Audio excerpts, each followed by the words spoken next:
What is it like to be a black male in America? Ooh, that's deep. I would have to say for me, it's a scary feeling, to be honest with you. Like every day when I walk out my house, it's like I feel like I don't know if I'm gonna be stopped by the police, if I'm gonna be profiled.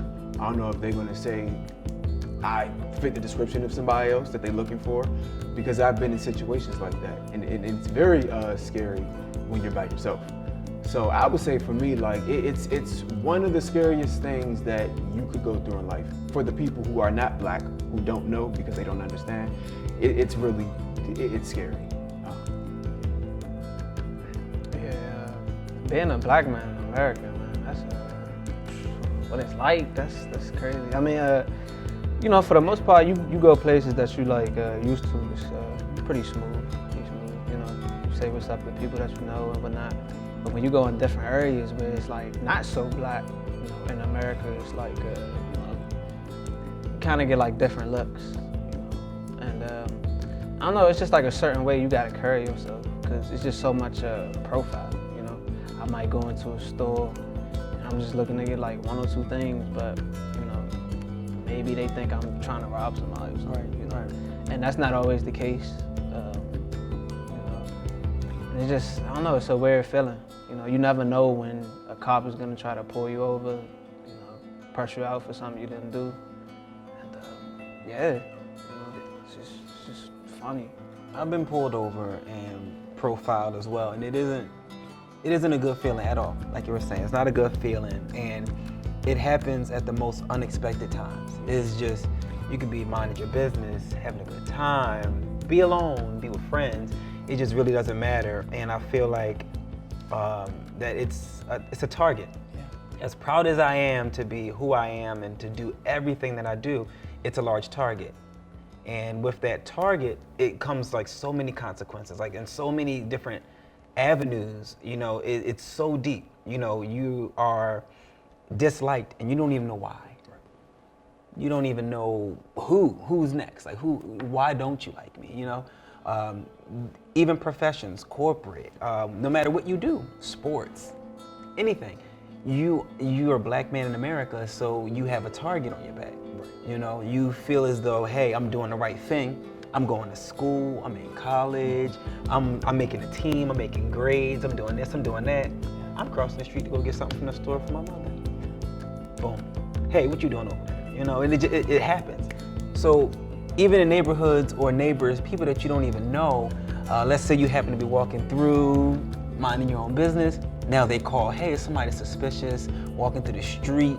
You're minding your business. You don't know me, I don't know you, I'm not bothering you or harming you. But now, because the target's on my back, now it's a problem. Now I'm being searched, now I'm being questioned, now I'm being harassed, thrown on the ground. Time after time, it happens. So I mean, being black in America, I'm proud. I am proud, but I know that honestly, I still have to watch myself.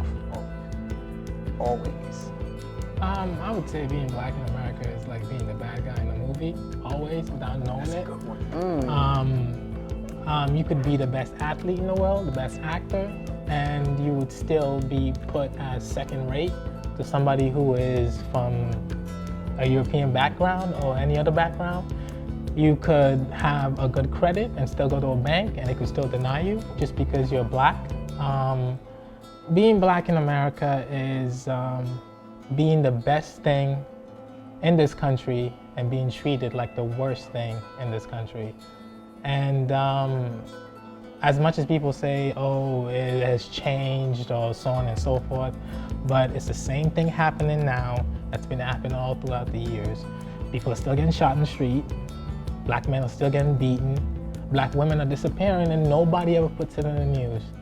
And we all hear, which is pretty sad, about what's going on with Hispanic getting deported.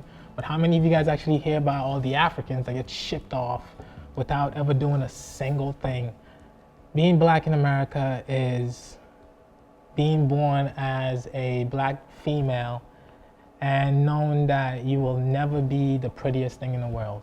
There will always be a blonde-haired and blue-eyed woman in front of the cover. Being black in America is a painful reality that no matter how many white friends you have, No matter how much times you say, oh, I have this and that, they will always treat you like a black person. They will always treat you, excuse my word, as a nigger. And it's unfortunate, it's wrong, but that's the world we live in. And just like we did back in the day during slavery, the best thing we can do is keep working hard and move forward. That's all we can do is just keep working hard. I feel like as a black male, it's like I feel like I'm never good enough. Yeah. You know, in the eyes of the white man, it's like it always feels like I'm being compared all the time. Like you going for a job interview, they look at my credentials, they look at his credentials. If he got one little thing, you know what I'm saying? Like maybe he came in with a purple tie. I'm just saying. It's like, okay, we'll give it to him. Or because he went to that school, we could both have bachelor's degrees. But because he went to Harvard and I went to University of Maryland, well, I'm gonna give it to him because he went to Harvard. I just feel like it's really unfair the way that we're treated. I always feel like whenever I'm working around large groups of white people in general, and I'm not racist, and you know, I hope this doesn't offend anyone, but I always feel like I'm always at the bottom of the barrel, no matter how confident I am, no matter what qualifications I have. I always feel like I'm looked at like you're just not good enough, and it's a hurtful thing. You know what I'm saying? There's been times where I actually went home and, you know, I had a moment to myself and I cried because I was like, damn, like I'm proud to be black. Like y'all said, love being black, but it's like it's a blessing and a curse, and it comes at a cost.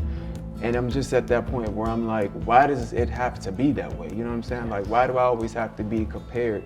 Why do I always have to be looked at as though I'm never going to be anything, or I'm never going to amount to who you want me to be? You know what I'm saying? Yeah. It's a hurtful feeling. It really is. Yeah. Well, I mean, I agree in, you know, some part of that. I don't say that it's a curse. You know, I don't feel cursed at all. I feel blessed. You know, it's a lot of history and controversy around our people, and it's a lot of history and things that we use every day that we take advantage of that our people have made. You know, a lot of things. But I don't know, being black in America, I mean, I'm cool. You know, I once had a teacher.